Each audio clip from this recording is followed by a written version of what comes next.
Boy, after Louisville's trip to Stanford, do we need a hike? We're going to stay in the Louisville metro area and we're going to hit the Parklands.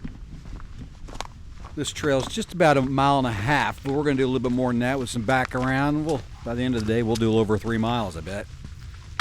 Plenty to talk about. Louisville dropping a disappointing loss, 38-35 at Stanford. Came around the corner as I'm beginning my hike, and I think somebody's walking on a telephone line. It's not a telephone line, but it's certainly representative, in a way, of Louisville's football season. Not much more room for error, if there is any more room for error for these Cardinals. Let's get back on the trail. I'm going to share a story. It's a short story. It'll just take a minute. But as crazy as it may sound, remember, this is an absolutely true story. Everything that I'm about to share is completely factual. It actually happened. 2 weeks ago, Louisville tries to do something no team has ever done in the program's history before. They go to Death Valley, face nationally ranked Clemson. The program's never beaten the Tigers. Ever. So Louisville goes into Death Valley. They pick up an impressive 33-21 win, Louisville's first ever win over the Tigers. After that, they have a bye week, get a little healthy, get some of the young guys extra reps, extra time to prepare for a road trip to California to face a Stanford team that ranks among one of the worst nationally, the worst in the ACC. Cardinals, 21-point favorites. This is going to be a breeze. Game's about to kick off. There's like nobody there. If you're watching it on TV, you could continually hear C-A-R-D-S, cards. Again, true story. Rewind the clock a little bit. On Monday, prior to the game, during the program's weekly press conference, a lot of the talk was about the Clemson game, as well as some leftover from the 20-point comeback on the road at Clemson. Or excuse me, on the road at Boston College. It was a good press conference. Talking about team growth, turning the corner. And the emphasis seemed to be for the Cardinals going into this road game where they were the extremely heavy favorite. It was, let's show some consistency. Let's do what we did at Clemson at Stanford. And the outside world thought that was quite a logical thing to expect. Thus, Vegas put odds of 21 points on it. First quarter, Cards are down 10-0. Instead of coming out clean, we've got multiple penalties right out of the gate. Instead of coming out clean, we've got a tip ball, second pass from Tyler Shuck, tipped at a line of scrimmage and picked off. Leads to a field goal. First score of the game. That wasn't clean. That looked like an extremely rusty team. And that kind of set the tone as it continued. More penalties. More shooting yourself in the foot. 26-yard reception negated by an illegal man downfield. And the offense, to their credit, did mostly okay. We'll get to that once we get to the report card. But to finish up this story, so 10-0, Louisville scores right before the end of the first quarter, makes it 10-7. Somehow Stanford again is able to drive and they get another field goal.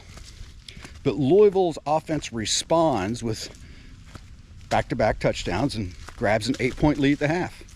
And I think most people watching the game, or if you're just seeing the score come across the middle, and if you see Louisville now overcoming that slow start, up by 8 at halftime, they get the ball to start the second half, you think, okay, the route's about to be on. They're going to cover this 21 points. No. Offense comes out of the second half. They're slow. The penalties continue into the second half, third and fourth quarters, all the way down to the very few seconds. This is true story. Game is now tied, 35-35, just seconds left in the game. Louisville's fourth down, near midfield. two thoughts here. Punt it, which seems like the first option, and then just play for overtime. Or, have a play set for the sticks, try to get that first down, and see if you can get a long field goal and win the game and go home. Cardinals elected to go for it. Didn't go for the sticks, they went for the whole thing. Basically a 50-yard bomb into the end zone, falls incomplete. Stanford ball to 50. No worries. They shouldn't be able to do much out of that. They've only got, what was it, 5 seconds? They run a play, gets a yard. 1 second left in the game, flag comes out. Personal foul. That's 15 yards. Ooh, they're getting close to that field goal line. In fact, they send out the field goal kicker to attempt a 57-yard field goal. Still, you gotta like Louisville's chances that he's gonna miss that. Overtime is likely here. Oh, here comes Quincy Riley off the corner. Problem is, ball wasn't snapped. False start, or excuse me, offsides. How many times did they go offsides in that game? Ball moves forward 5 more yards. 57-yard field goal now becomes a 52-yard field goal. Without any time moving off the clock, without any play happening, Louisville said, here you go, Stanford. Here's 20 yards. Let's see if your kicker can make one from just over 50 yards. He did. Not sure he would have made it if it was 57. It would have been close. Louisville loses 38-35 to Stanford at Stanford Stadium. And it's almost one of those, if nobody was there, did it really happen? But there was enough. Again, we heard some CARDS cheers. Didn't even know there were Stanford fans in the stands basically until, the free 20 yards were dished out. That's a true story. All of it. What do you say we hike about it?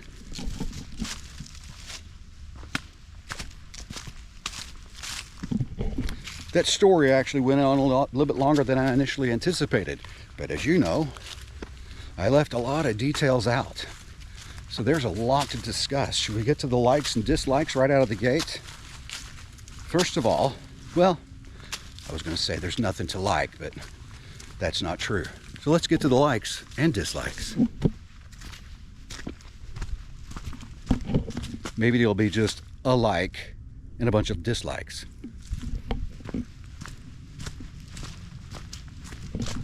What do I like from that is a very good question. So many so I could hear it into the future. People screaming through the video, what is a positive out of that one?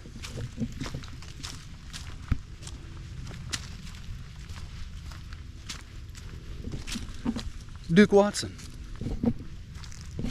That's about it.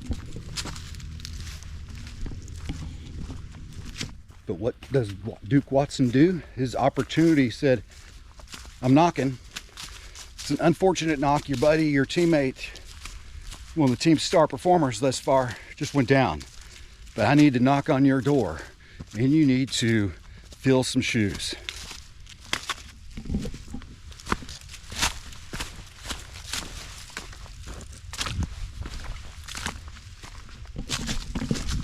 Duke Watson's like, no problem, let's go. All he does is rush for over 100 yards with 3 touchdowns. First Cardinal to run for 3 touchdowns in the game since, Isaac Guerrero did it in the Holiday Bowl. Not bad. He's an NFL rookie for the San Francisco 49ers. That's good company. First time a freshman running back has run for 3 touchdowns in a game. Heck, I wasn't even born. 1955. I wasn't even close to being born. So the dislikes, where to begin? Can I just borrow a reference from Pat Kelsey following his team's blowout loss to Tennessee when he was asked about evaluating, offense, defense? His initial response was basically everything. So there you go. Outside of the play of Duke Watson, everything. Louisville basically kept saying, hey, Stanford, here you go, handing it over on a plate. I have never seen some of the things that we witnessed in the Louisville-Stanford game. I've seen many upsets. seen many crazy things, but I have never seen a team go from you're basically a win. I think the ESPN FPI had late into the fourth quarter, Louisville has like a 97% chance to win that game. And again, I've seen crazy upsets on those kind of numbers before, but I've never seen it because of a decision not to punt from the 50 and then handing your opponent, who's fired up, has all the momentum, good field position at midfield, and then follow that up with a 15-yard personal foul, and follow that up with an offsides, giving them a field goal to win the game. Never seen it. And while I do want to point the finger heavily at the defense, it was certainly not just their fault. By far. You're playing one of the worst defenses in the ACC, maybe the worst in the league, one of the worst nationally. It's secondary banged up, and you can't come out and find a rhythm out of the halftime after building some momentum late in the first half. Again, Duke Watson, Ja'Cory Brooks,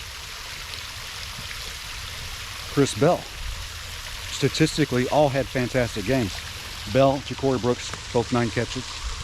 Think about that. Louisville had 2 receivers with over 200 yards receiving and a running back for over 100 yards.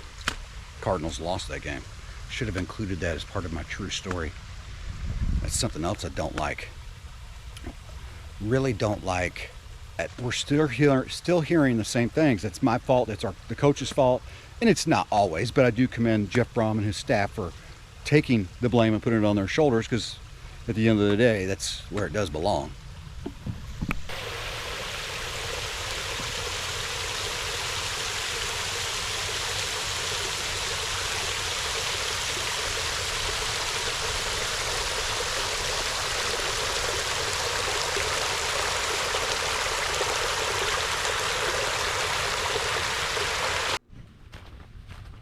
What do you say we get to the report card?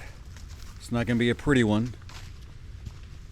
Can't project that we're going to see any A's on this report card. We had straight A's last time out against Clemson.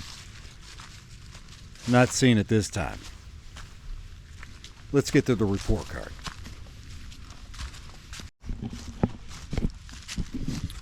We could just make this the shortest Let's Hike with Michael McCammon of the series this year. You just say overall, F. We'll judge the individual positions and dish out some grades because they'll fluctuate. There'll be some differences there, but overall, F. That was a absolutely terrible performance. Quarterbacks. 26 of 39 for 270 yards. A touchdown pass to Chris Bell. Not sacked at all. Had quite a long time to throw. Had the interception, second pass of the game, tipped at the line of scrimmage, picked off. Some of the decision making was questionable. Had one, I guess Tyler was trying to toss it to somebody, nearly picked off, should have been picked off. But it was an offense that, with the exception of the second quarter, really never had a rhythm. Despite the big numbers by Ja'Cory Brooks and Chris Bell and the decent numbers by Tyler Shuck, never had a rhythm. You got to put that on some of that on the shoulders of the quarterback, as well as the play calling. For the performance at Stanford, the quarterbacks, B-.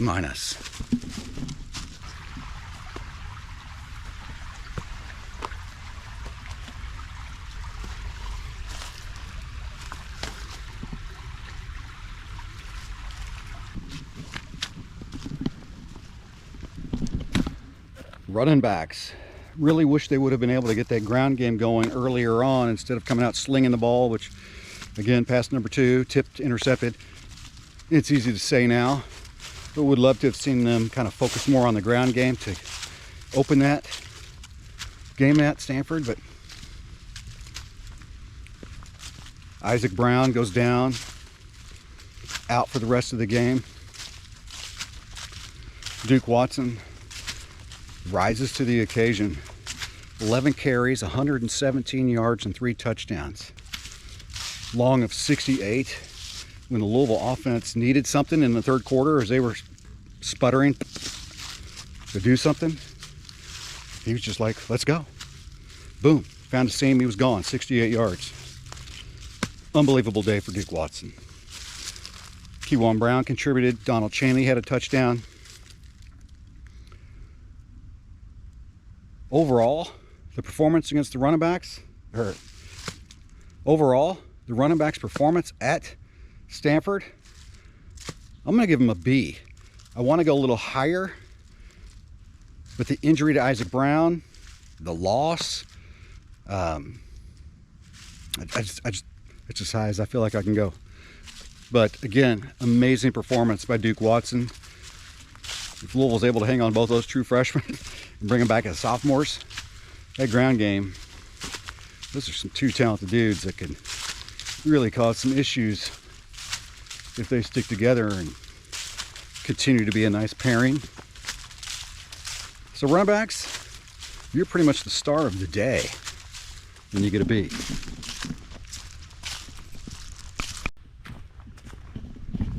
Wide receivers, Chris Bell leading the way with 9 receptions, 117 yards. Ja'Cory Brooks, just a consistent beast. Also 9 receptions, goes over 100 yards. His 5th 100-yard plus game of his time at Louisville this year. Katerius Hicks had 2 catches and then put a period. Chris Bell, Ja'Cory Brooks, unbelievable games. Chris Bell had a long of 23. Ja'Cory Brooks had a long of 29. But again, the receiving game, with the exception of the tight ends, which are coming up next, but you got to have more production. Certainly an area that's been hurt with Colin Lacey's decision to sit out, but you got to have guys step up, just as Duke Watson did. As good as the day was for Bell and Brooks, wide receivers, your overall grade at Stanford, C+.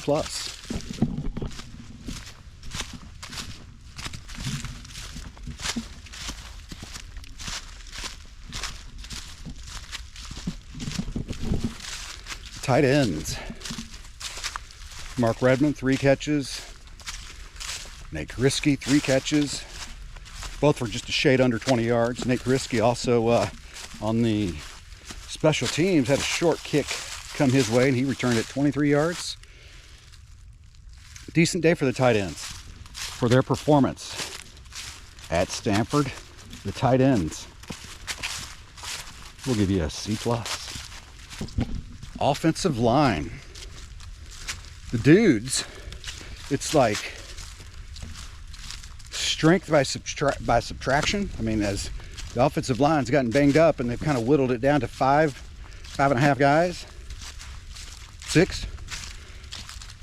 Play has improved. Offensive line's play against Stanford, no sacks allowed, helped Duke Watson get over 100 yards rushing. The ground game, 167 total yards. Pretty good day for the offensive line, if you ask me. There was a couple hiccups, but overall, quite impressed with the offensive line and their play at Stanford. We're going to give the big guys up front in the trench a B.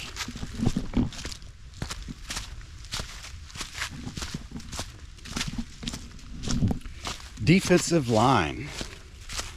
Louisville's defense had 6 sacks on the day, the most since 2022 against Cincinnati in the Fenway Bowl win up in Boston. That was fun, beating up on Scott Satterfield's new team with his old team. So it's been that long since you've gotten 6 sacks. 4 of those came from defensive linemen. At times, the defensive line looked like it was performing well, getting some pressure. There's also some missed tackles. Another thing that resurfaced against Stanford, the ability to miss tackles. That's back with a flurry. Mobile quarterback, the ground game, 38 points, a loss. It's, even with some good numbers, not a good day. Defensive line overall for the loss at Stanford, C-.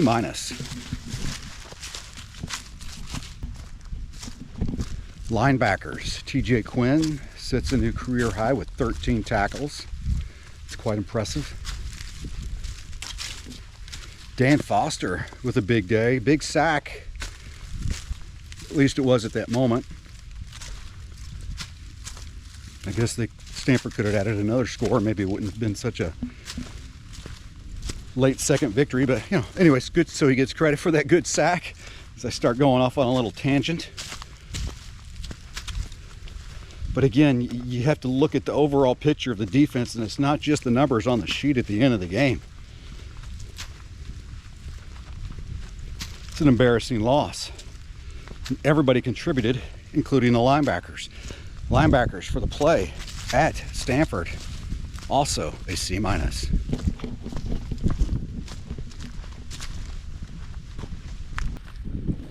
Defensive backs.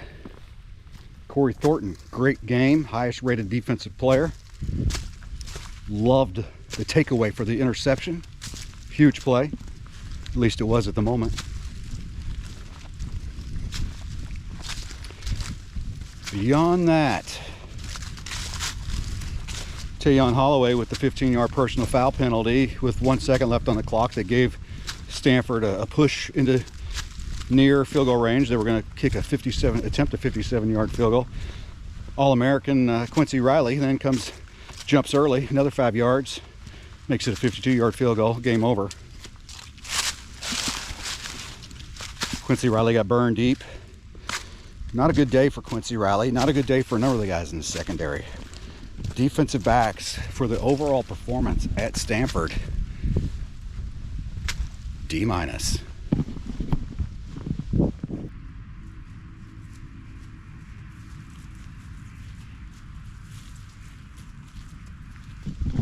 Special teams, just kind of there. No field goals attempted. Brock Travelstead made all his point after attempts. Punting was mostly okay. Mostly. Quincy Riley on special teams cost 5 yards to push a field goal attempt even closer where it was made.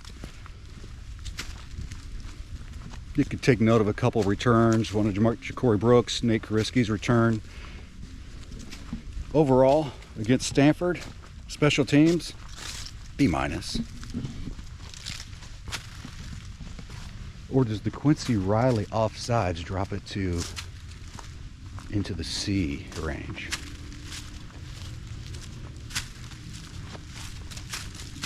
Yeah. Special teams, after some more consideration.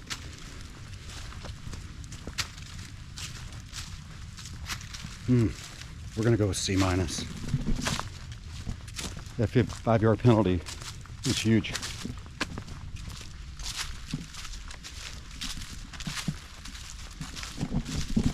Overall, offensively, we'll keep it short. C-.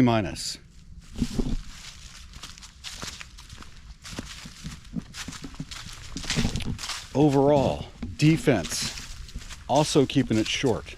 If it wasn't for the Corey Thornton takeaway, I'll give you a D-.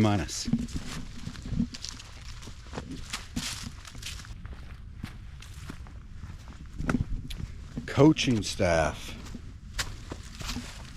Boy, Card Nation is upset, and rightfully so. Again, one of the worst losses in program history. Everything you earned from the Clemson win Anybody see it? I don't see it anywhere. I think it's completely gone. So when you think of the 2024 season to date, and there's still football to be played, you got your ACC finale, home finale against Pitt. Got to win that one. And then you go on the road to close out the regular season and try to get that Governor's Cup back against Kentucky. Pull out W's in both of those games, and clearly, as you could tell, the season is yet to be completely defined. But it is in the process of being defined. And if you look at it after 10 games, what jumps out to you? The win at Clemson? Not really, especially since they should have just lost at Pitt. Of all the one-score losses do, especially the one on the West Coast, where you were favored by 21. Right now, the loss at Stanford is the main defining game of the 2024 season. Nobody saw that coming. Missed tackles returned. Lack of discipline, lack of focus, lack of awareness. All over the field.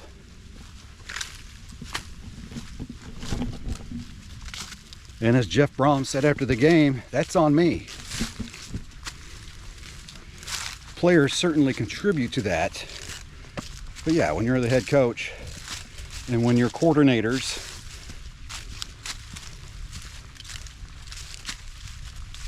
a lot of that, the bulk of that blame sits right on your shoulders. That's your responsibility.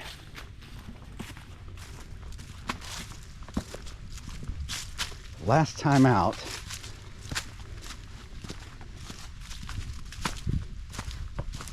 coaching staff got an A+ for the preparation and performance of the team at Clemson. The performance and outcome that we saw at Clemson, we saw the 180 at Stanford. So yeah, if the performance was a 180 from the Clemson and you received an A+ for the performance at Clemson, that seems logical. Then the answer is yes. Coaching staff deserves an F for the performance at Stanford. So there you have it. In what becomes back-to-back report cards that I thought I would not be dishing out 2 weeks ago, A's across the board. This week, got to dish out some F's. 2 weeks ago, Louisville comes home with all kinds of momentum with the win over Clemson. This week, it took them longer to get home, not just because they're coming from the West Coast, because kind of fittingly, airplane troubles. Or not necessarily airplane troubles, but flight troubles that delayed them from getting out when they wanted to and had to wait at least another 12 hours or so. Kind of a fitting end to the trip to California, where now Louisville all time is 0-2-2 in the Golden State.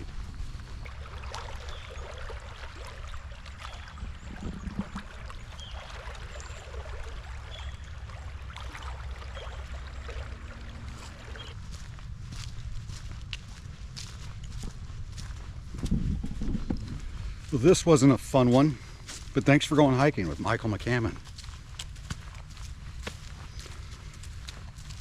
Still got 2 regular season report cards to go. At this point, not feeling very hopeful. My hope is the mindset of the team is more confident than me. But we will hike after each of the upcoming games. Pittsburgh at home, at Kentucky, and then again following the bowl game.